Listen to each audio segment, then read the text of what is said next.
अर्जुन ने कहा, आप भगवान परम धाम पवित्रतम परम सत्य है, आप स्वतः दिव्य आदि पुरुष अजन्मा तथा महंतम है। नारद, असित, देवन तथा व्यास जैसे समस्त महामुनियों आपके विषय में इस सत्य की पुष्टि करते हैं और अब आप स्वयं मुझे इसी की घोषणा कर रहे हैं। हे कृष्ण, आपने जो कुछ कहा है उसे पूर्ण रूप से मैं सत्य मानता हूँ। हे प्रभु, न तो देवता और न असुर ही आपके व्यक्तित्व को समझ सके हैं। भगवान से भगवत गीता सुनने के बाद अर्जुन ने कृष्ण को परम ब्रह्म स्वीकार कर लिया। प्रत्येक जीवन ब्रह्म है, लेकिन परम पुरुषोत्तम भगवान परम ब्रह्मा है। परम धाम का अर्थ है कि वे सबों कोई परम आश्चर्य या धाम है। पवित्रम का अर्थ है कि वे शुद्ध हैं, भौतिक क्लम से वे दाग हैं। पुरुषोत्तम का अर्थ है कि वे परम भौतिका हैं। स्वस्तम अर्थात आदि सनातन है। दिव्यम अर्थात दिव्य है। आदि देवम भगवान अजम अजन्मा तथा विभुम अर्थात महानतम है। कोई यह सोच सकता है कि चूंकि कृष्ण अर्जुन के मित्र थे, अतएव अर्जुन यह सब चाटुकारिता के रूप में कह रहा था। लेकिन अर्जुन भगवत गीता के पाठों के मन से इस प्रकार के संदेह को दूर करने के लिए अगले श्लोक में इस प्रशंसा की पुष्टि करता है, जब वह यह कहता है कि कृष्ण को मैं ही भगवान नहीं मानता, अपितु नारद, असित, देवल तथा व्यासदेव जैसे महापुरुष भी भगवान स्वीकार करते हैं। यह सब महापुरुष हैं जो समस्त आचार्यों द्वारा स्वीकृत वैदिक ज्ञान का वितरण प्रचार करते हैं। अतएव अर्जुन श्री कृष्ण से कहते हैं कि वे जो कुछ भी कहते हैं उसे वह पूर्ण सत्य मानता है। सर्वे मित्रम मन्य, आप जो कुछ कहते हैं उसे मैं सत्य मानता हूँ। अर्जुन यह भी कहता है कि भगवान के व्यक्तित्व को समझ पाना बहुत कठिन है, यह तक कि बड़े बड़े देवता भी उन्हें नहीं समझ पाते हैं। अतएव मानव मात्र भक्त बने बिना भगवान श्री कृष्ण को कैसे समझ सकता है। अतएव भगवत गीता को भक्ति भाव से ग्रहण करना चाहिए। किसी को यह नहीं सोचना चाहिए कि वह कृष्ण के तुल्य है, न ही यह सोचना चाहिए कि कृष्ण सामान्य पुरुष है, यह कि एक महान व्यक्तित्व है। भगवान श्री कृष्ण साक्षात पुरुषोत्तम भगवान है। अतएव भगवत गीता के कथन अनुसार या भगवत गीता को समझने का प्रयत्न करने वाले अर्जुन के कथा अनुसार हमें सिद्धांत रूप में कम से कम इतना तो स्वीकार कर लेना चाहिए कि श्री कृष्ण भगवान हैं और उसी विनती भाव से हम भगवत गीता को समझ सकते हैं। जब तक कोई भगवत गीता का पाठ विनम्र भाव से नहीं करता है, तब तक उसे समझ पाना अत्यंत कठिन है, क्योंकि यह एक महान रहस्य है। तो भगवत गीता क्या है? भगवत गीता का प्रयोजन मनुष्य को भौतिक संसार के अज्ञान से उबारना है। प्रत्येक व्यक्ति उनके अनेक प्रकार की कठिनाइयों में फंसा रहता है। अज्ञान से उभरना है। प्रत्येक व्यक्ति अनेक प्रकार की कठिनाइयों में फंसा रहता है। जिस प्रकार अर्जुन भी कुरुक्षेत्र में युद्ध करने के लिए कठिनाई में था, अर्जुन ने श्री कृष्ण की शरण ग्रहण कर ली। फलस्वरूप इस भगवत गीता का प्रवचन हुआ।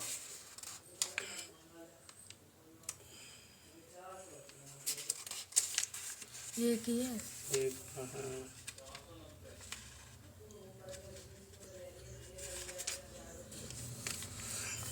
केवल अर्जुन वरन हम में से प्रत्येक व्यक्ति इस भौतिक अस्तित्व के कारण चिंताओं से पूर्ण है। हमारा अस्तित्व ही अनास्तित्व के परिवेश में है।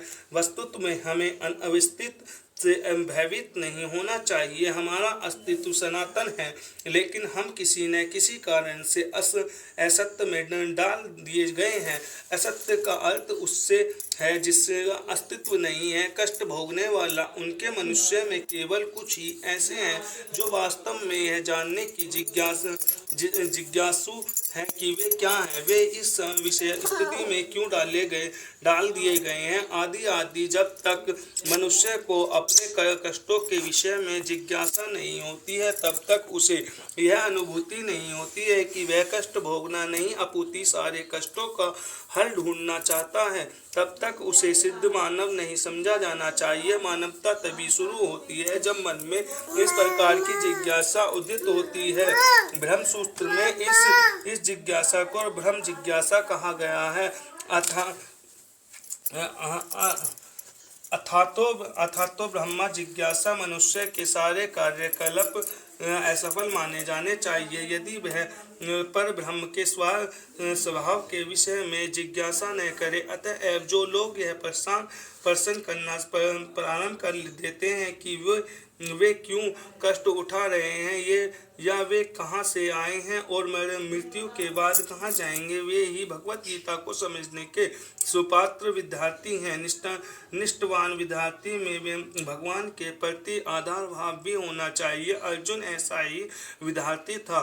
जब मनुष्य जीवन के वास्तविक प्रयोजन को भूल जाता है तो भगवान कृष्ण विशेष रूप से उसी उद्देश्य की पुनः स्थापना के लिए अवतार लेते हैं। तब भी असंख्य जागृत हुए लोगों में से कोई एक होता है जो वास्तव में अपनी स्थिति को जान पाता है और यह भगवत गीता उसी के लिए कही गई है। वास्तु हम सभी अविद्या रूपी वागिन के रूप द्वारा निगल लिए गए हैं, लेकिन भगवान जीवों पर विशेषताओं मनुष्यों पर कृपालु हैं।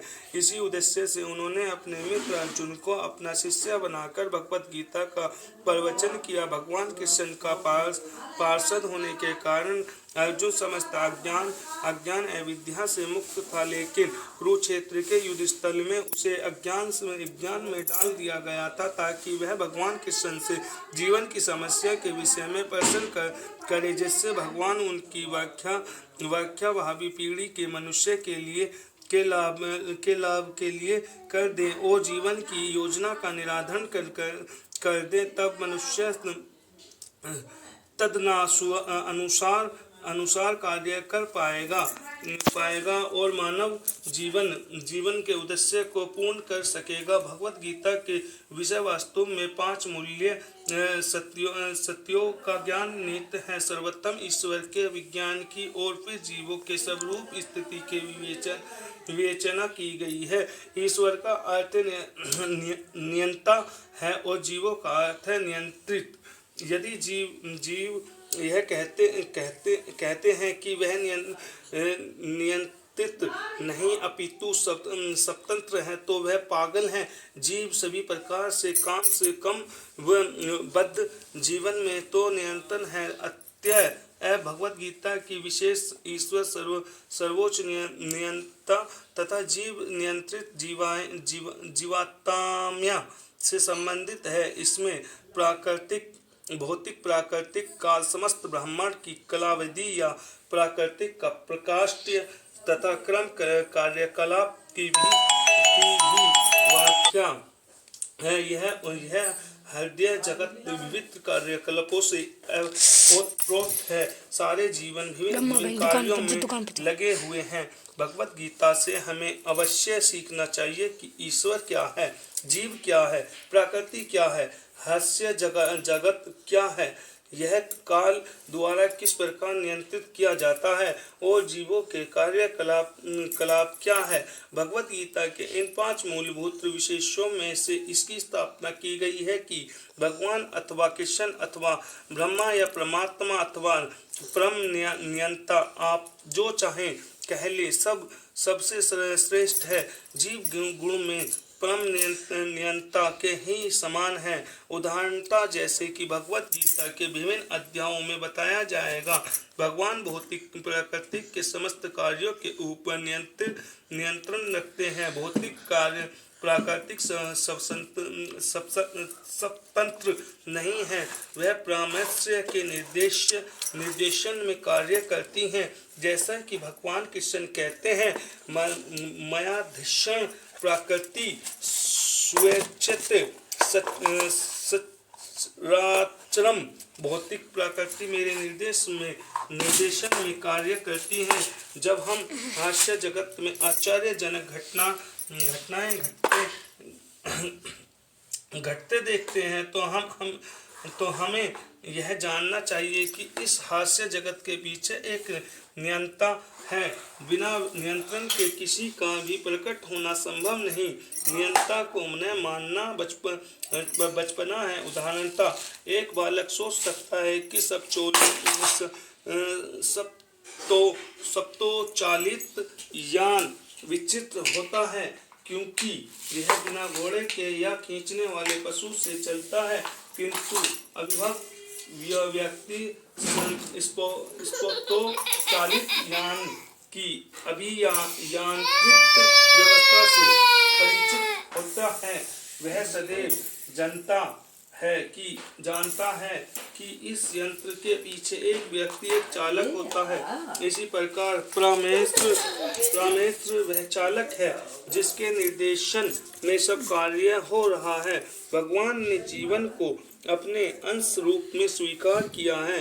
जैसा कि हम अगले अध्यायों में देखेंगे, सोने का एक कण भी सोना है, समुद्र के जल की बूंद भी खारी होती है। इसी प्रकार हम जीव भी परम नियंता ईश्वर या भगवान श्री कृष्ण के अंश होने के कारण सूक्ष्म मात्रा में परमेश्वर के सभी गुणों में से युक्त होते हैं। क्योंकि हम सूक्ष्म ईश्वर या अधीन सत्व ईश्वर हैं, हम प्रकृति पर नियंत्रण करने का प्रयास कर रहे हैं।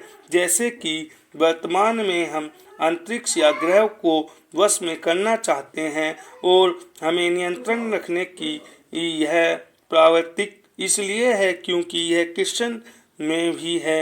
यद्यपि हमें भौतिक प्राकृतिक पर प्रभुत्व जमाने की प्रवृत्ति होती है, लेकिन हमें यह जानना चाहिए कि हम परम नियंता नहीं हैं। इसकी व्याख्या भगवद गीता में की गई है।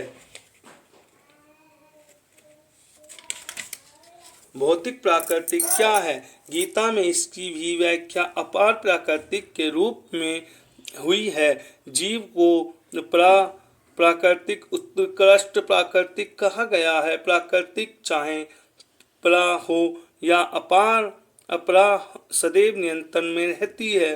प्राकृतिक स्त्री स्वरूपा है और वह भगवान द्वारा उसी प्रकार नियंत्रण होती है जिस प्रकार पत्नी अपने पति द्वारा प्राकृतिक सदा अधीन रहती है। उस पर भगवान का प्रभुत्व रहता है क्योंकि भगवान की नियंत्रक है। जीव तथा भौतिक प्राकृतिक दोनों ही परमेश्वर द्वारा अधिशासित एवं नियंत्रित होते हैं।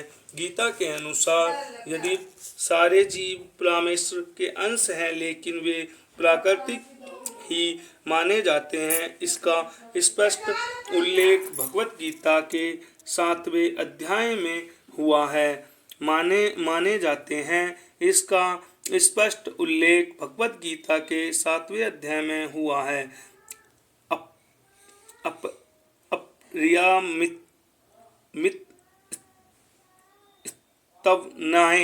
प्राकृतिक विधि में प्राम जीवभूता महाबाहो यदे धार्यते जगत। यह भौतिक प्रकृति मेरे अपार प्राकृतिक है, लेकिन इससे भी परे दूसरी प्राकृतिक है। जीव भूताम अर्थात जीव है। भौतिक प्राकृतिक 3 गुणों से निर्मात्र है, सतोगुण, रजोगुण तथा तमोगुण। इन गुणों के ऊपर नित्य काल है और इन प्रकृति के गुणों तथा नित्य काल के नियंत्रण व सहयोग से अनेक कार्यकाल होते हैं जो कर्म कहलाते हैं।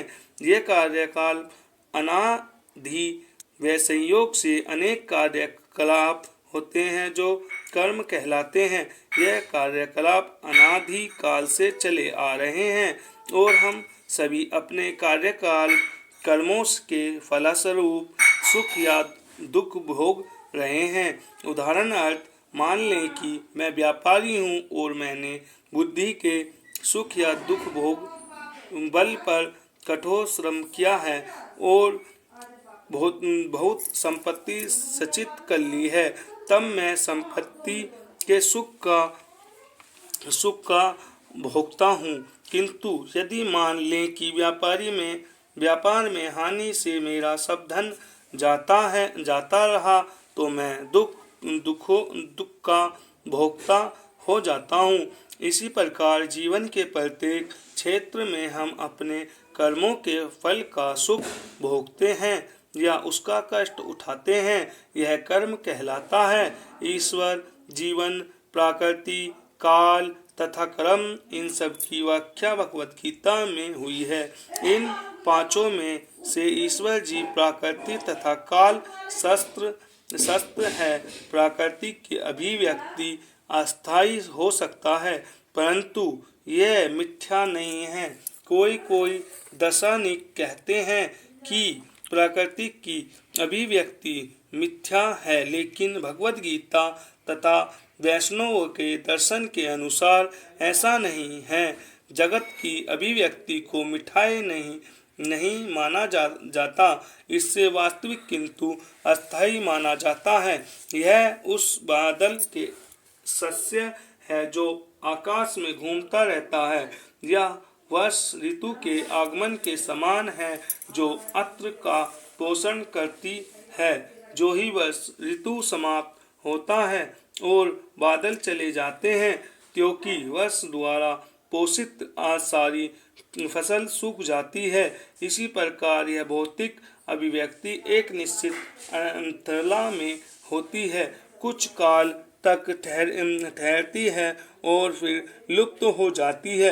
प्राकृतिक इस रूप में कार्यशील है, लेकिन यह चक्र निरंतर चलता रहता है। इसलिए प्राकृतिक शास्त्र है, मिथ्या नहीं है। भगवान इससे मेरी प्रकृति कहते हैं। यह भौतिक प्राकृतिक अपार प्राकृतिक परमेश्वर की भीतरा शक्ति है। इसी प्रकार जीव भी परामर्श की शक्ति है, किंतु वे विलाग नहीं, अपितु भगवान से नित्य संबंध है। इस तरह भगवान, जीव, प्रकृति तथा काल ये सब परामर्श संबंधी हैं।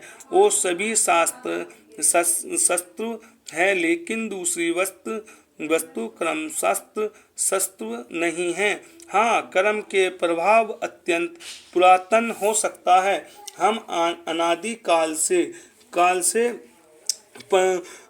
अपने शुभ अशुभ कर्मों को भोग रहे हैं, किंतु साथ ही हम अपने कर्मों के फल को बदल भी सकते हैं और यह परिवर्तन हमें ज्ञान की पूर्णता पर निर्भर करता है। हम विविध प्रकार के कर्मों में व्यस्त रहते हैं। निसंदेह हम यह नहीं जानते कि किस प्रकार के कर्म करने से हमें कर्मफल से राहत प्राप्त कर सकता है, लेकिन भगवत गीताओं में इसका भी वर्णन हुआ है। ईश्वर अर्थात परम ईश्वर की स्थिति परम चेतना स्वरूप है। जीव भी ईश्वर अंश होने के कारण चेतन है।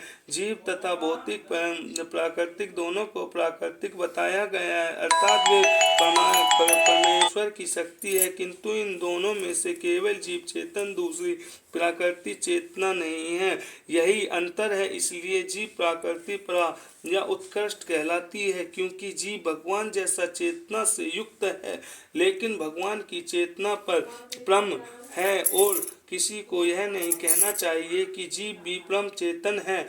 जीव कभी भी यहाँ तक कि अपनी सिद्ध अवस्था में भी परम चेतन नहीं हो सकता, और यह सिद्धांत प्रामाणिक है कि जीव परम चेतन हो सकता है, वह चेतन तो हो सकता है लेकिन पूर्ण अपरम चेतन नहीं है। जीव तथा ईश्वर का अंतर भगवद गीता के 13वें अध्याय से में बताया जाएगा। ईश्वर क्षेत्र वह चेतन है जैसा कि जीव भी है, लेकिन जीव केवल अपने शरीर के प्रति सचेत रहता है, जबकि भगवान समस्त शरीरों के प्रति सचेत रहते हैं। चूंकि वे प्रत्येक जीव के हृदय में वास करते हैं, अतः वे जीव विशेष की मानसिक गतिशीलता से परिचित रहते हैं। हमें यह नहीं भूलना चाहिए कि यह भी बताया गया है कि परमात्मा प्रत्येक जीव के हृदय में ईश्वर या नियंत्रण के रूप में वास कर रहे हैं, और जैसा जीव चाहता है वैसा करने के लिए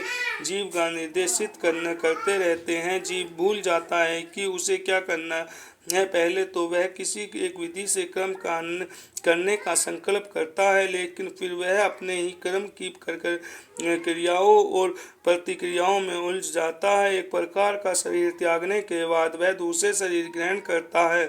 जिस प्रकार हम वस्त्र उतारने तथा पहनते रहते हैं, इस प्रकार जब आत्मा देहांतरण कर जाता है, अतः उसे अपने विगत पूर्वकृत कर्मों का फल भोगना पड़ता है। यह कार्यकलाप तभी बदल सकता है जब जीव सतोगुण के में स्थित हो और यह समझने कि उसे कौन से कर्म करने चाहिए। यदि वह ऐसा करता है तो उसके विगत पूर्वकृत कर्मों के सारे फल बदल जाते हैं। फलस्वरूप कर्म शास्त्र नहीं है।